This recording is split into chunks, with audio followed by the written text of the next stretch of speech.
श्रोतेहो नमस्कार आणि आजच्या उद्योग जगत कार्यक्रमात आपलं स्वागत. क्रीडाई या संघटनेचे अध्यक्ष सुनील कोकीतकर मागच्या भागापासून आपल्यासोबत आहेत.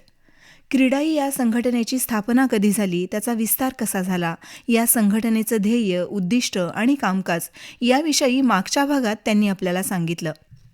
आजच्या भागात त्यांच्याकडून जाणून घेऊया क्रीडाईची प्रदर्शनं भरवण्यामागचा उद्देश, मध्यमवर्गीयांना परवडणारी घरं उपलब्ध करून देण्यासाठी क्रीडाई करत असलेलं काम, त्यांचे अभ्यास दौरे याविषयी. ऐकूया क्रीडाईचे अध्यक्ष सुनील कोकीतकर यांची वरदा हसबनीस यांनी घेतलेली मुलाखत. या मुलाखतीचा आज दुसरा आणि अंतिम भाग प्रसारित होतोय.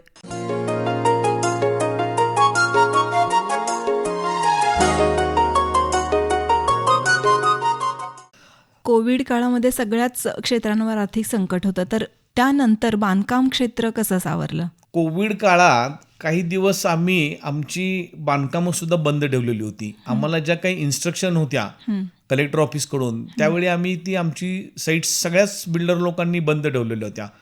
पण त्यावेळी आम्ही कामगारांना निम्मा पगार देत होतो आणि त्याचवेळी साईटवर सुद्धा जे काही वॉचमन आहेत किंवा काही फिक्स लोक आहेत त्यांच्यासाठी आम्ही स्वच्छता ठेवलेली होती, स्वच्छ पाणी पुरवत होतो, सॅनिटायझर, मास्क या सर्व सुविधा आम्ही कोविड काळात दिलेल्या होत्या. आमचे कस्टमरसुद्धा फ्लॅटसाठी चौकशीला, बुकिंगला त्यावेळी येत होते. त्यावेळी आम्ही वर्क फ्रॉम होम असल्यामुळं 3 BHK आणि 4 BHK फ्लॅट्सची मागणी आमची खूप येत होती. पुण्या मुंबईचे कस्टमर्स आमच्याकडे येत होते आणि आमच्या बुकिंगवर असा काय फारसा परिणाम झाला नाही. या पद्धतीनं कोविड काळात आम्ही सर्वांना सांभाळून आणि सावरून घेतलेलं होतं. मध्यमवर्गीयांना परवडणारी घरं मिळावीत यासाठी क्रीडाई संघटना कसं काम करत आहे? मध्यमवर्गीयांसाठी आम्ही खूप कमी खर्चात घरं बांधतो. मध्यमवर्गीय कुटुंबांसाठी प्रधानमंत्री आवास योजनेअंतर्गत अफोर्डेबल हाऊसिंगचे प्रोजेक्ट सांगलीमध्ये काही ठिकाणी चालू आहेत. त्यापैकी आपला मिरज रोडला गोखले इन्फ्रा यांचं समतानगरमध्ये एक प्रोजेक्ट चालू आहे.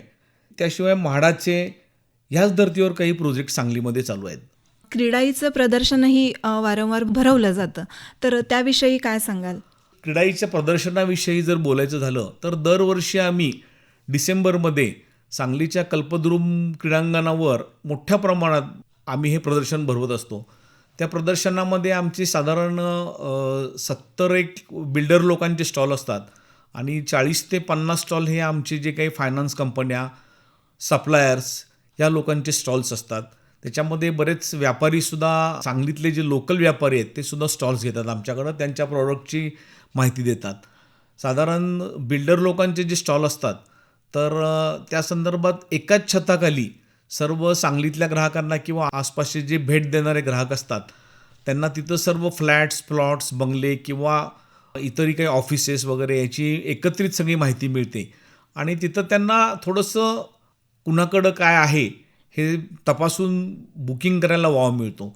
त्या दृष्टीनं आमचं हे एक्झिबिशन आम्ही भरवतो. या एक्झिबिशनमध्ये आम्ही चांगल्या चांगल्या वक्त्यांची लेक्चर्स ठेवतो आणि ही लेक्चर्स ठेवत असताना ती बिल्डर लोकांना उपयोगी पडतात. तसं बिल्डर लोकांचा स्ट्रेस घालवायला सुद्धा काही लेक्चर्स ठेवतो.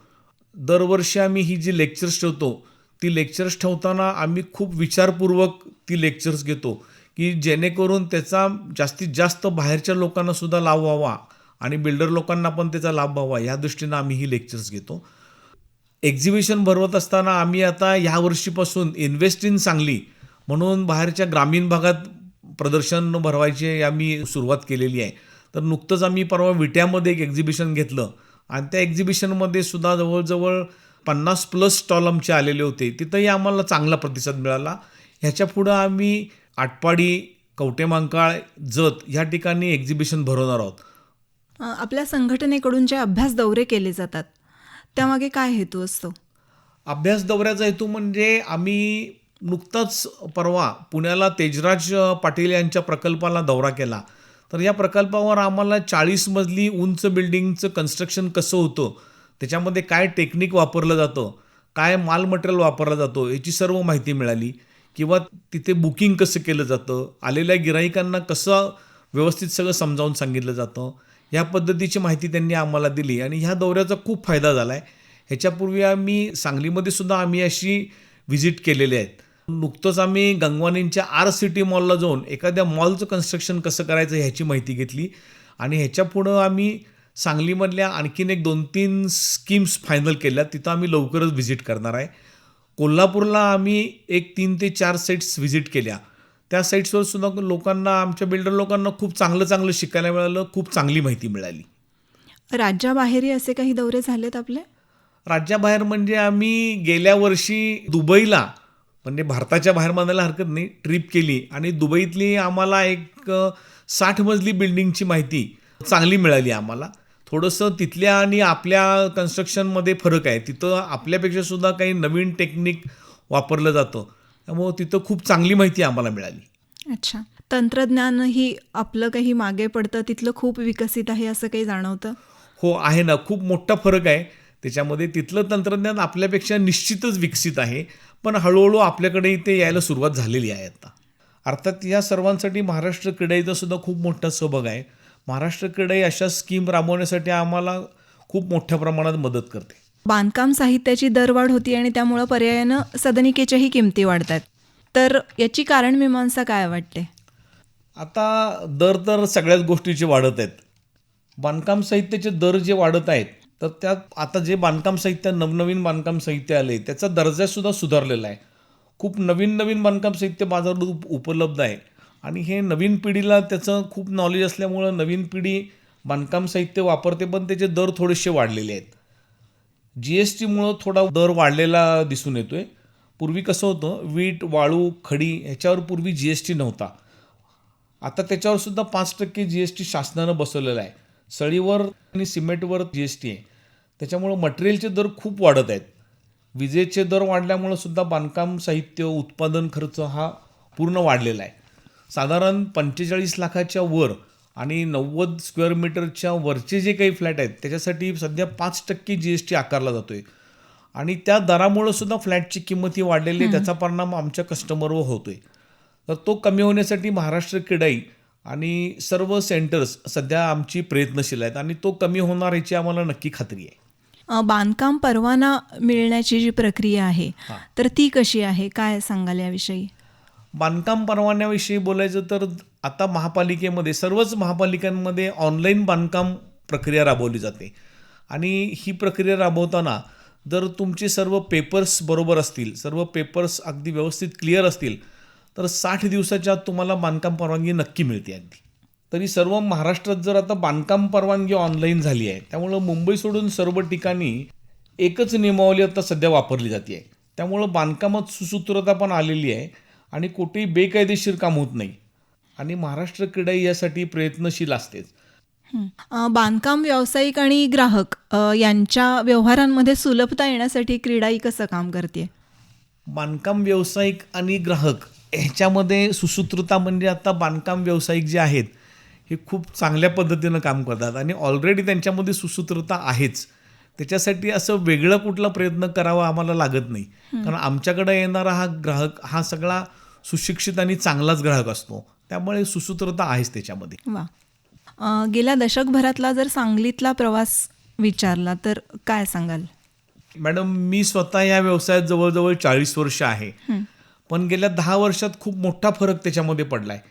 आता तुम्ही जर बघितलं तर कोल्हापूर रोड, माधवनगर रोड किंवा मिरज रोड या सांगलीच्या परिसरात जे काही रस्ते आहेत मोठे, तर त्या रोडला आपल्याला खूप मोठ्या बिल्डिंग होताना दिसत आहेत.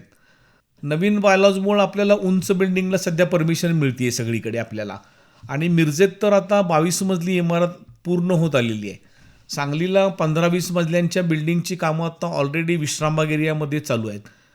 मिरज रोड, माधवनगर रोड जे आहेत तिथं काही जे मोठे दुकानगाळे आहेत तिथं सर्व ब्रँडेड शोरूम आपल्याकडे आता सुरू झालेली आहेत की जी पूर्वी सांगलीमध्ये नव्हती.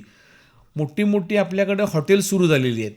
विश्रामबागला आपल्या भागातले पहिलं आत्ता 5 स्टार हॉटेल जे आहे हयात हॉटेल, त्याचं बांधकामसुद्धा चालू आहे आणि ते साधारण 1 ते 1.5 वर्षामध्ये ते पूर्ण होईल. सांगली चारी बाजूनं आता हायवेला जोडली जात आहे. नॅशनल हायवे, शक्तिपीठ महामार्ग आपल्या सांगलीतून जाणार आहेत आता. त्याच्यामुळे सांगलीतील विकासकांचा प्रवास हे आता बदलत चाललेला आहे. सांगलीतील जे काही रहिवासी जे प्रोजेक्ट आहेत त्याच्यामध्ये आता स्विमिंग पूल व्हायला लागले, gym, jogging track, banquet hall, gardens अशा सगळ्या सुविधा आता आपल्याकडे सांगलीत बिल्डर लोक देत आहेत आणि सांगलीमध्ये काही मोठ्या फॅक्टरी, हॉस्पिटल, शाळा आणि कॉलेज हे सुद्धा सुरू झालेले आहेत. त्यामुळं सांगलीमध्ये नक्कीच गेल्या 10 वर्षात खूप मोठा बदल झाला आहे आणि ह्याच्या पुढेही बदल होत राहणार आहे. क्रीडाईचे अध्यक्ष म्हणून बांधकाम व्यावसायिक आणि ग्राहक यांना काय आवाहन करू इच्छिता, काय सांगू इच्छिता? बांधकाम व्यावसायिकांना मी नक्कीच सांगेन की जे काही बांधकाम व्यावसायिक आहेत त्यांनी येणाऱ्या पुढच्या काळामध्ये खूप प्रामाणिकपणे आणि सचोटीनं काम करा. आपल्या कामाचा दर्जा खूप चांगला ठेवा आणि व्यवहारही चांगले ठेवा आणि सर्व सरकारी आणि स्थानिक नियम पाळूनच काम करा, तरच तुमचं ह्याच्यापुढे टिकावं लागणार आहे. कोणी घर घेताना आपल्या आयुष्याची सर्व पुंजी आपल्याला देत असतो, ह्याचं भान ठेवा, चांगलं काम करा आणि त्याशिवाय आपल्याला क्रीडाईचे सभासद होता येणार नाही. हा मी बांधकाम व्यावसायिकांसाठी सल्ला देतोय. आणि ग्राहकांसाठी जर म्हणाल तर आमच्याकडे येणारे ग्राहक, मी मगाशी बोललो आपल्याला की खूप चांगलेच असतात आणि त्यांनीसुद्धा सगळी पडताळणी करून बिल्डर कसा आहे पाहून मगच घर खरेदी करावं, त्याची पूर्ण चौकशी करावी. वेळ पडली तर क्रीडाईकडे ऑफिसमध्ये येऊन चौकशी करावी आणि मगच आपण फ्लॅट खरेदी करावा. महाराष्ट्र क्रीडाईविषयी थोडंसं मी आपल्याला सांगतो मॅडम, की महाराष्ट्र क्रीडाईला आमच्या जे काही नॅशनलचे जे प्रेसिडेंट होते सतीशदादा मगर आणि शांतीलाल कटारिया जे महाराष्ट्राचे अध्यक्ष होते, तर ह्या दोघांनी क्रीडाईसाठी खूप मोठं योगदान दिलं आहे आणि त्यांचं नाव मला इथे घ्यावंच लागेल, कारण त्या लोकांनी महाराष्ट्रात क्रीडाई स्थापन करण्यासाठी आणि महाराष्ट्राच्या बाहेर पूर्ण देशात क्रीडाईचं काम करण्यासाठी खूप मोठा सहभाग आहे त्यांचा. सर, क्रीडाई या संघटनेचं कामकाज आणि उद्देश याविषयी इथे येऊन आपण जी काही माहिती दिली त्यासाठी आकाशवाणीकडून मी आपले आभार मानते. धन्यवाद. धन्यवाद.